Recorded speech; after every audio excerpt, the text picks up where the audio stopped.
right. I love Earth, Wind, and Fire. Hey, everybody. Welcome to another great edition of Deborah Kobylt Live. And today I have a fascinating lady in studio, Spice Williams-Crosby. Where's my applause? Thank you. You know, sometimes the studio audience is very slow to this stuff. You got to hold up the little sign and then they'll get to work. So sorry about that, Spice. Anyway, this is sort of part of my Empowerment Women series, and that's why you're here. I find you, and I told you this on the phone yesterday, completely fascinating because you don't do one thing or two things. You do a lot of things, and you do them all really, really well. So thank you for being here. Thank you. Quick introduction. You are an actress. We'll get to what she's been in. You're a stunt woman. We'll get to what she's been in. You're a fitness guru. You have a PhD. You're a doctor of holistic medicine. You are the wife of Gregory Crosby, who happens to be the grandson to Bing Crosby. So needless to say, you've lived quite an interesting life with lots of interesting stories and people coming in and out of your home. You also run what's called House of Champions, which is where you sort of teach fitness to women and all people, I guess, right? I mean, you just do so much. Well, I don't run the House of Champions. You don't? I train there. I'm one of the senseis. You're one of the senseis. Okay, so you train people in self-defense. And just before we went on the air, you were talking about what a woman should do. If you were actually asking me, okay, Deborah, what would you do if a guy came up to you were getting in the car and he had a gun? Take it away. What should I do? I'm going to say to you, Deborah, I got a gun on you. Give me your money. What do you do? I'll give you the money. I like to throw it away. Now, oh, you mean throw it. Don't just hand it to him. Right. Just throw it so he has to go get it. Give me your keys. Throw it? The other side. Throw it to the other side. Go there. See, I don't want to piss him off. That would be me. I'd be like, but then I'm going to get him. But if he wants something from you. See how I think too much? Instead of just doing it, I'd be like, okay. But if he wants something from you, if the next thing he says, get in the car, now what are you going to do? I know what you say is to run. But again, ladies, listen to this. If you're afraid to run, then he's going to shoot you in the head. You're more likely to get shot in the head in the car, right? Well, so just run. He's the one with a gun. So then what do you do? Well, you have to have your skills. You got to know your skills, and you better know the fact that if you've mismanaged your situation here, and as your previous guest said, I mean, there's a lot of good things. Awareness, you got to be aware. You got to prevent. Don't walk down that dark alley. But you better be prepared with your skills. Okay, what skills? What are mandatory skills? Like, where you're doing this up the nose, where, I mean, what's a must-have? A couple things. We teach palm striking, palm straight to the face. We rip ears off. 8 pounds of pressure will rip an ear off. My finger, I don't care if the guy's 300 pounds, my finger or a little boy's finger's going to go right into that eyeball and rip it out. And there's a lot of things you got to understand. Kicking a man in the genitals, it'll only piss him off. It doesn't always work because he's had that penis his whole life. He doesn't want to break that toy. And he might be wearing a cup or something, He'll be backing away. But you acquire his face as he bends over, and that's where the hammer blows and the elbows and the ripping and the raking. You've got to fight like a cat being shampooed. I love that. I fight like a cat being shampooed. And what happens, what a lot of people understand is, and I've worked with the greatest soldiers, police officers, martial artists, but the adrenaline dump that goes into the fight or flight is a sympathetic part of the brain. And when that adrenaline dump hits, people will freeze. And you have to learn to work through that. And you got to say, like most women are like, well, I don't want to hurt him. Well, no, but he wants to slit your throat and kill your children. So you better take that out of the mental, emotional part and do your job. Just do your job, like you're driving a car. If a car comes head on at you, if you freeze, you're going to get hit. You immediately have to get out of the way.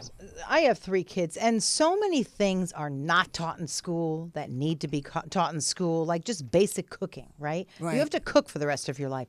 Basic self-defense, just something like that. Get your fingers and shove it in his eyeballs, just a little bit. That's a good one. Why aren't our schools teaching the simple stuff? How to sew on your button. Little things like that you just need to know when you're out of school. Well, I mean, this is so important. We have disproportionate stuff that's being taught in our schools today. But if you get on an airplane, you're going to get a 5-minute video as to what to do in case of an air traffic accident. When was the last time you had a 5-minute video what to do in case a man grabs you from behind, spread your legs open, and wants to rape you? Do you know how to shrimp out? Do you know how to bridge? Do you know how to kick them? Do you know how to get out of a chokehold? What's the difference between choking, standing up against the wall or on the ground? Do you know how to break that little space there so you can catch your breath enough to rake them and oompa out of the situation? So where does a woman go before we get off, derailed a little bit in some of the other things that you do? Where do you go to learn this stuff? Any woman out there who's watching this or listening, I would immediately say, go here. Where do they go to learn this stuff? Well, first I want to also talk about a little bit that was mentioned in your other interview, is that martial arts is an amazing journey to take. And what all the traditional martial arts and everything, I have 3 black belts. One is an Arju Kempo, Eskrima, and then also Kapap, Krav Maga. I'm into Kempo. I've been certified in 3 different countries in face-to-face combat. And learning, your upward block, your inside block, your kicks, your spinning stuff, conditions the body and teaches you discipline. I think that journey is important. Now, there's a difference between what I teach, which is called street smart survival Yeah, skills. because that's the basic stuff you need. Because otherwise, sometimes women will just get intimidated, even by just what you were talking about. I'm thinking, whoa, what's that? Well, you can't karate chop a bullet.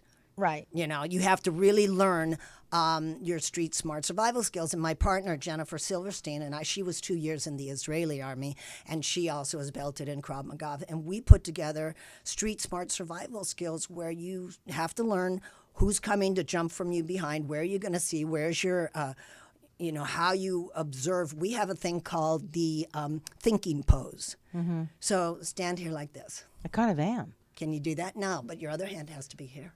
Right here? Okay, yeah. So anything from the neck down, most likely if you get shot, stabbed, or hit, and you have a good chance. In other words, I'm protecting it. Well, this is from your head up. That's your computer. It's no longer your head. So when you have the ability to come here, when you have the ability to come here and block and protect your computer, so you're here to hear or just, hey, I don't want to have any trouble.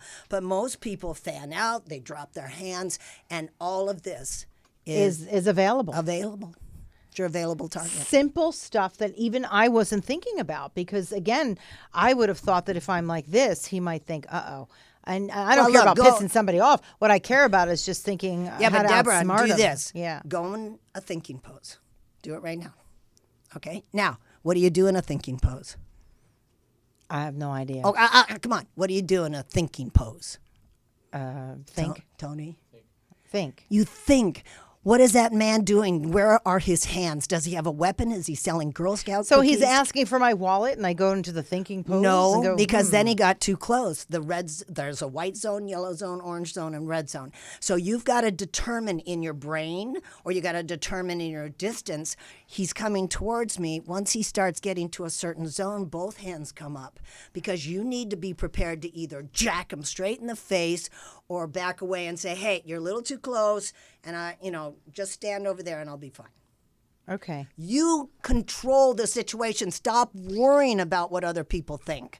Stop, and when somebody touches you or gropes you, it's like, hey, don't do that again. Let everybody around you protect you.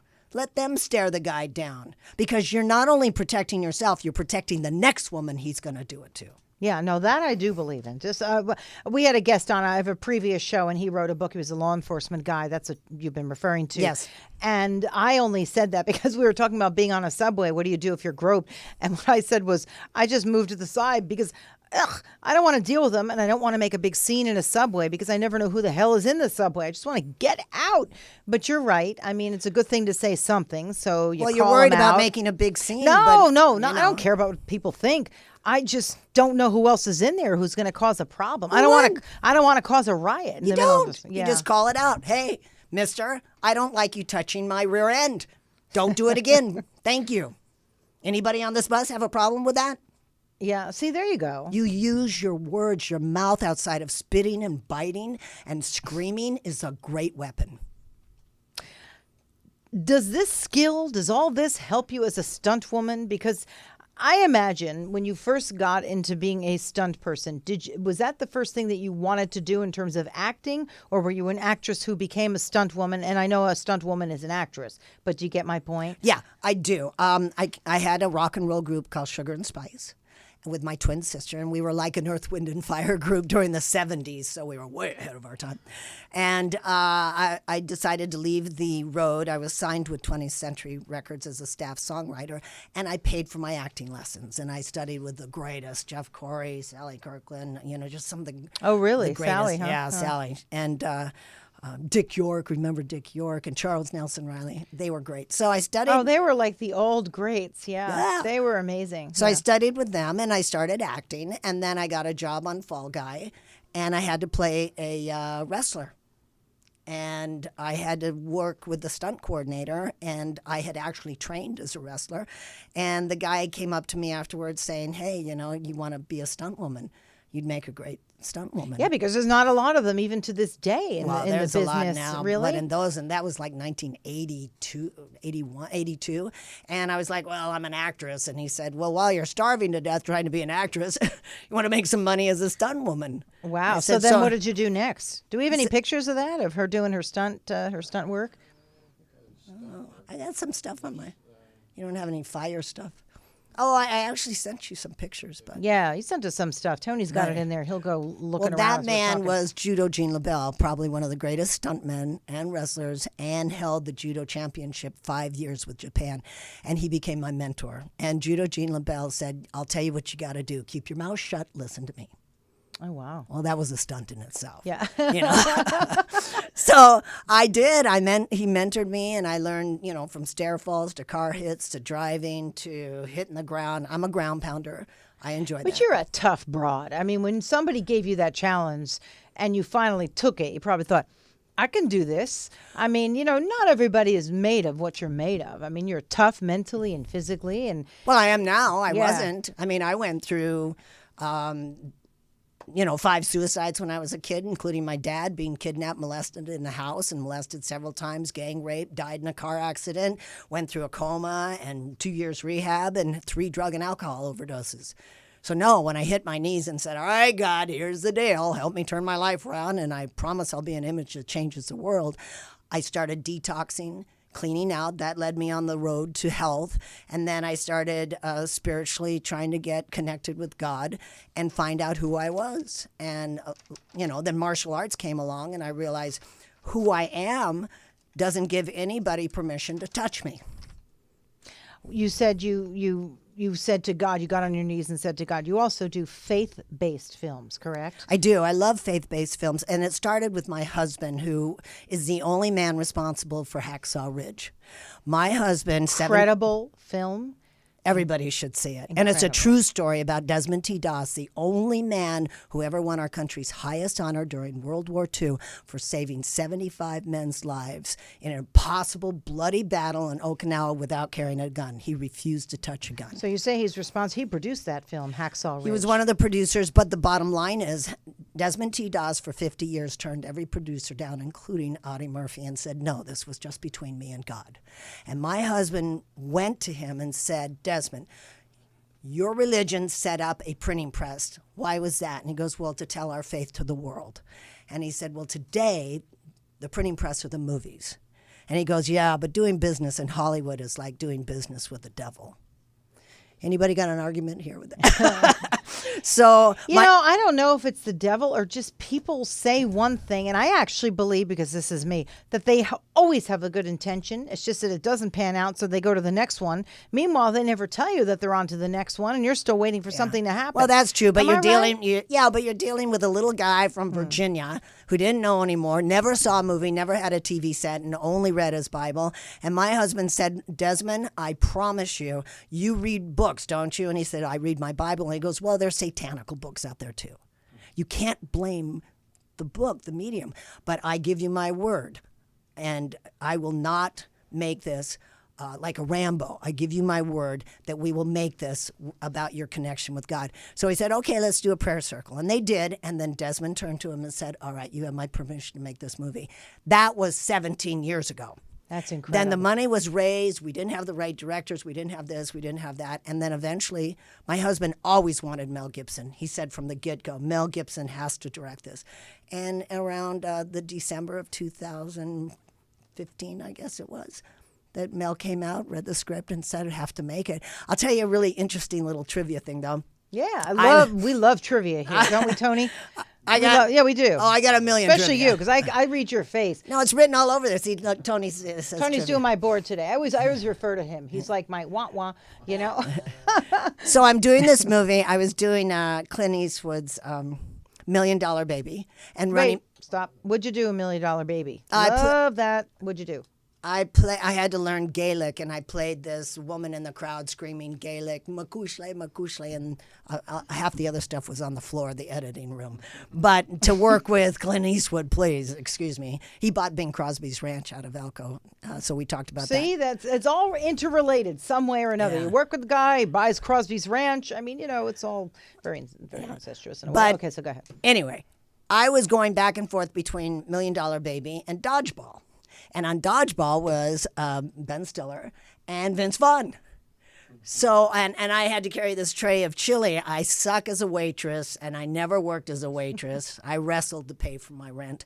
But anyway, I had to carry this tray of chili, and Ben Stiller knocks me into the table, and everybody gets chili-ized, and Vince Vaughn was one of them. And he was so kind, so wonderful. He calls, Really? Like, Spice, you okay? Here, give her some water, clean her up, because we had to do it like 20 times. So on our lunch break, I went out, and this is like 2004 or something. Had chili? No, go ahead. And I said, no. I said, Vince, I want to tell you about my husband's movie. And he goes, what? And I said, well, it's about this. They called him a conscientious objector, but he wasn't. His name was Desmond T. Doss, and he saved 75 men's lives. He was a vegetarian, World War II. They beat him up, knocked his teeth out, broke his nose, called him a coward. And on a 400-foot cliff, he carried 200 men, hundreds of yards, 75 of them, wrapped a rope around his waist and a tree stump and shimmied him down 400 feet. And he saved those men, and not one bullet could hit him for 10 hours. And Vince goes, that's a true story. And I said, yeah. And he goes, I could see him doing that because I know him a bit. And he goes, well, tell your husband good luck with that movie. That was 2004. Wow. Vince Vaughn wound up starring in it years later. Wow. How it comes around. I know. That's amazing. That's an amazing So I was like, story. that's fun trivia. And I love all the little bits of trivia, but you've got a lot of trivia. I mean, who are some of the people that you've stunted for, if you will? Oh, that I stunt doubled? Yeah. Did I say it wrong? Stunted for? Well, yeah. I'm trying to, have a shortcut there. Man, Ellen Bernstein, Louise Fletcher. What's her name? The soap opera actress. Help me out. Come on. Oh, come on. It's in my notes somewhere. Do you have my resume there? Yeah, I do. I don't know. You forget who you stunt doubled. I know. Oh, Deidre Hall. That's her, Yeah. the soap lady. I did that for 16 years. Yeah, she's wonderful. Yeah, she's lovely. What? Is it my microphone? Am I hitting into it? It's behind your head. It's behind my head. Sorry. Thank you. You're like Miranda. Miranda's wow. my other wah-wah. like And there's every- Misty. She's my other one. There's a whole bunch of people who actually put this thing No, it's together. like if every you can mother even that believe has it. eyes in the back of their head. It's like, No, that mic it's is hard to believe there's actually people who are putting this together, but they're all like trying to make it look good. Okay, so yes, Deidre Hall, but Yes, Deidre's awesome. Catherine Ross, Kelly Preston. Yeah. Oh, yeah, I love Kelly Preston. She was Catherine awesome. Ross, what was she like? I don't know if I ever met her because I was drowning and I was in a car. So, and she's short. And I was like, you want to hire me for... Wait, whoa. Catherine Ross is short? Well, right? She is, yeah. Well, compared to me. Yeah. But it didn't matter because I was drowning. All you got was my head, and they liked my face. And then I was in a car that had to turn over, so they just got my face. When you stunt double, though, now you get credits for that in the film. But remember there was a time where they didn't have the person's name up there? What was oh my gosh, why am I forgetting all the movie names today of all days? What was the one? Oh my gosh, with Jennifer Beal? The Flash Dance. Yeah. Right? I mean, she hardly did any of the dancing, and she admitted to that. Yet the person who did all the dancing never even got any credit in the film, and she was so upset when that happened. Yeah. Well, it's been a long time. That's why I'm also a stunt coordinator and fight coordinator now, which I really prefer more than... What does that mean? Who do you work with to make sure that... A producer will hire me to be able to hire the stunt team, and then if there's fights involved or fire or whatever the stunts are, I hire my people, my pyro guys, or I'll put the fights together. because of my background in fighting, so I'll design the fights. And I just finished a movie in New Mexico called Astro with Gary Daniels and Michael Pare. And he's terrific. Oh, I love Michael Pare. He's so awesome. And Gary There's so many wonderful people you get to meet in this business. For all the stories about how horrendous it is, there's also so many stories about people who really do have a heart, who want to see a project, finished and come to an end, and in other words, see it all the way through. Well, yeah, but I mean, here the one thing that we have is, I mean, I fought 7 long years to create a stunt peer group in Emmy at the Television Arts and Sciences. Huge, because you weren't recognized. No, and you we weren't had just recognized at all. No, we had just finished. I was hanging 350 feet from a helicopter swinging through the Kings River Valley, and it was scary. It was 120, and the helicopter almost crashed. In fact, the helicopter, once they cut me loose, the helicopter crashed right in front of me, and we were picking body parts out. It was a bad day. And the guy that was with me was Paul Dallas. So a year from that date, Paul Dallas died doing a high fall on a TV show. Well, and I finally said, enough is enough. I went to my academy where I'm a performers peer group member. I said, this is enough. You've got to recognize us stunt people. And they were like, are you in the union? God, like, what's that? How I do don't you get not that know disconnect. that? I don't get that disconnect. I mean, so a woman just had an accident not long ago. She was on a motorcycle, right? Canada, up in Canada. So sad. And I have seen plenty of deaths. I have experienced plenty, and I went to the Academy of Television Arts and Science, and I fought for 7 long years with a gentleman named Conrad Bachman, and we got that peer group, and we got the stunt Emmy. But I don't think you'll ever see it in the Motion Picture Academy. Why? Because there's a lot of people. Without the stunts and without people to do that, there is no film. I mean, that's correct, because there's nothing. They want action, and you have to have action even on a kids show, and you have to have. I have done stunts on Conan O'Brien's show, on Jay Leno, on all those shows, and the children's shows. I mean, what do you mean? You mean you showed up and you did a stunt on their what kind of on thing the Conan O'Brien? I played. He had that Conando. Yeah, he's and great. The Spanish mother, I had to get into a fight scene and hook up to a rig, and they'd be pulled up like a helicopter's taking me out of a boat. I mean, you can't let an actress do that. No. So you have to have a stunt coordinator, somebody to oversee the action, and somebody to take the pressure off the actress. Yeah, I mean, look what just happened to Tom Cruise. Yeah. I'm surprised they even let him do his own stunts. I really am. And if he's really damaged, he's going to be shut down. It's cost a lot of money. And I give it to Tom. I actually nutritionally counseled him for a little bit, and I've worked on MIT. You said he was really terrific I to love work Tom. with. He was very generous. He's the most generous, respectable guy in the world, and he trains very hard. But there is an issue. If he gets hurt, production shuts down. Which he did get hurt. Well, production shuts down. Look at Harrison Ford a couple years ago, but that wasn't his fault. That ship, remember when he was doing Star Wars? Yeah, but it crashed on him. But he's done other things in Cars where he's hurt his arm. Yeah, no, he has. He's a bit of a daredevil. And I love him too. I love him. I love him too. I think he's a hunk. He is gorgeous. He will. Yeah.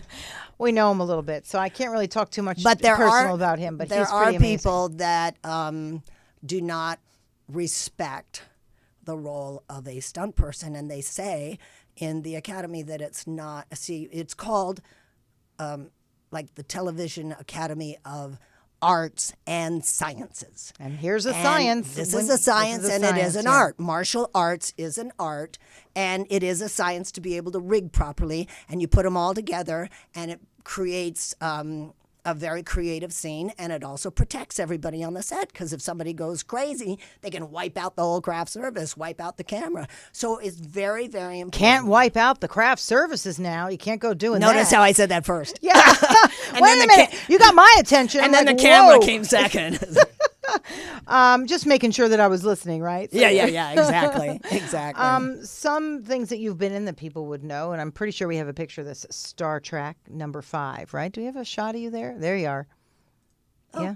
Yeah, I played Vixis, the female Klingon, and it took me. That's huge, major role. That's incredible. Well, especially for me, because I was a Trekkie. Yeah, yeah. I mean, I love that's- Captain Kirk so much that when they told me I was going to play Vix as a Klingon, I told my agent I can't play that. That lives on. I hate Captain Kirk. She's That like, will live "Shut on up." forever. That will No. be on forever and ever. It was a huge turning point, even though like I had the first sitcom at 20th at What Fox, was it? What was it? Women in Prison. Mm-hmm. And then I've guest starred on 18 different shows. And I So had a much. lot You've of done different what? things. The Guyver. You've done Buffy the Vampire Slayer. I'm just throwing a few of them out there. Well, see, you got to know, I not only played parts on that, but I also had to know my martial arts. Yeah, no, I know. You know, when you're Buffy, that was and when that you're was an working- incredible show in terms of the martial art, aerobics and all that. And if the, you're working with swords or knives or whatever you're working with, or spinning hook kicks or falling and hitting the ground, all of that is martial arts training. So it is an art. It does belong in the academy.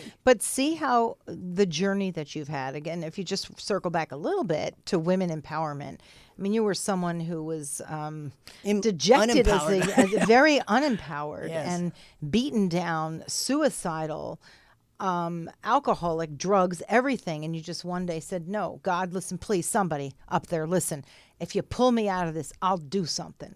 And look what you've done. I mean, that's why I'm so impressed with who you are as a person, because for as much as you've had happen to you, I really like to tell women that just find a way. Maybe you have to go through this long tunnel and journey of suffering, but if you can just stick with it and feel it, at the end, there's something if you just keep going, Well, right? Desmond, I went through 5 suicides with my dad. I never committed God. suicide, although all the drug overdoses, they But thought you I said was your trying father to do that. did, didn't he? He had polycythemia and cerebral malaria, and that was an incurable disease at that time, and so he did. He killed himself, but the other 4 people killed themselves too because they couldn't deal with life. But in I mean, just so much to deal what with I as a learned, young person. what I love right? is what Desmond T. Doss told my husband when they went into that prayer circle, because my husband Gregory said, "How did a bullet not hit you?" And that was just, believe me, Hacksaw Ridge was 1/3 of the story, because he actually saved over 200 men's lives, and they wanted to give him 2 medals of honors, and he refused. He said that's really? way he's too humble. But he said, Gregory, if you connect with God every day, in times of great trouble, miracles will happen. And for me, just put religion aside. God can be the creator of all of this. And by Right. all of this, I mean all of it. The great eclipse, the great everything. We're all sort of in this together. We So are, and if you nobody's just- getting out alive. That's for That sure. much I know. What are you working on currently? Not one thing, but I know there's 10 things. What's in your heart? What are you working on? What are you actively working on? And then I want to ask you about, living with your husband, a Crosby. Okay. I have this new passion in life that I really want to do faith-based film shorts. Mm-hmm. And I raised the money, and my last one was called Duke, and it was about a woman who was dying, and her husband was abusive, and the only way she could get through life was to become a John Wayne addict. So John Wayne filled her life, filled her house, and her son hated John Wayne because of the Vietnam War. The daughter just put up with it. And this is her last hour of life, and they're arguing, why did you let mom go through this John Wayne BS stuff? And she's like, hey, he stood for something. So they're arguing over the validity of the Duke, John Wayne. And eventually the hospice nurse brings them in, and the lady mother sits them down, and it's as if John Wayne's being channeled through her, saying, look, you have each other, love one another, respect each other. Courage is being scared to death, but saddling up anyway. And then she brings them together. They say, let's try. And then she dies. And when she dies, I hate to be the spoiler, but we go into her glowing light, and as she turns, there's John Wayne in the doorway saying, you ready, Pilgrim? Oh, that's cute. And they ride off into the sunset. I love how this is a real passion for you. You're living what you truly believe. And now I've got to talk to the animals. Mm-hmm. So it's about a woman who has brain cancer. She's got a few days left to live, and she wants to denounce all her materialistic things and go live in a park where she can be part of the rainbow and the sun and the animals and the flower. And her daughter wants to institutionalize her. And here's a kid who gets community service for breaking and entering, meets her, and she teaches them how to talk to God. Interesting, and we got to wrap up because they're giving me the signal here. But interesting how at the end of one's, how often at the end of one's life people want to go back to nature. Isn't that interesting? Yeah. All the trappings in the middle of your life, and sort of toward the end, people go, give it all away. I want to go into a park. And I want to see a rainbow. That's exactly what this whole thing is but about. But if we could only do that sort of in the center of our lives, and Of then course. live out a little more of it. So when I've died, I've been on the other side, and when you do die, you go through this little panoramic life review of who you were good to, who you were bad to, and I just I've been good to everyone. But why can't we do the panoramic life review every night? Who were you good to today? Who were you kind of nasty to? And try and make that atonement. Make your next day a better day. If you can. Do I have time for one more question? Okay, thank you, boss. Crosby, what's it like? And you've got to be brief on this one, or I'm going to be getting the big finish. I gotcha. What's it like living with the grandson of Bing Crosby? It's very interesting. I can't imagine all the characters that you've met in your life. And he's a humble man, you tell me. He's extremely humble. Yeah, he's you've had a also long extremely marriage good looking. Don't ever go shopping with this man. It's ridiculous. I'd love to go shopping with him, actually, if you put it that way. He's a big hunk with long hair, and they all think he's like Tarzan. But wow. I have heard stories about how he ate dinner with Ronald Reagan, Rosemary Clooney, and Gary Cooper, and some of the greatest actors in the world, and all he'd say is, "Mom, I said hi to everybody. Can I go out and play touch football with Elvis?" Isn't that the way? Is it? He just, play touch football with I'm Elvis. like, you idiot! But Bing Crosby truly loved Gregory and said, out of all my children, this kid's the one that's going to make it. He's the smartest of them all. Ooh, okay. Not putting down all the others, but the four boys were... But you got the pick of the litter, let's put it that way. Well, the four boys, Dennis, Philip, Lindsay, and Gary, all had serious, serious problems. And my husband backed away from all their issues and made sure that he didn't inherit those issues. It's difficult growing up in that environment. So, most environments can be difficult, but it's tough. There's ups, there's downs, there's so much that happens. Bing, by the way, I just want to clarify, the book that was written about him was a lie, 100%. He was the kindest, most loving man. He did the best he could when his wife died to take care of these kids. And if he came up to you and said, "Hey, Deborah, how you doing?" And you go, "Well, I'm having a hard time. Give this girl a job right now." He would take care of you, and that's what he did. The world loved him so much, and there was a lot of jealousy from the boys that had a hard time dealing with I that. believe that. Well, thank you so much for being with us today. I've really enjoyed it. There it is. Quick promotion for what you're working on now, that some people can go out and listen to you and find you. Where can they find you? Well, you can find me on Facebook, of course, Spice Williams-Crosby. And then I have my Duke, if they want to see that film short. And then my Talk to the Animals, I raise finishing money. And what I do is ask for people to send me any kind of donation through spicewc@hotmail.com. That's a PayPal. spicewc@hotmail.com. And what else? You can find me on IMDb. And yeah, but also the fitness stuff that you're doing with people. I forgot. I got somebody.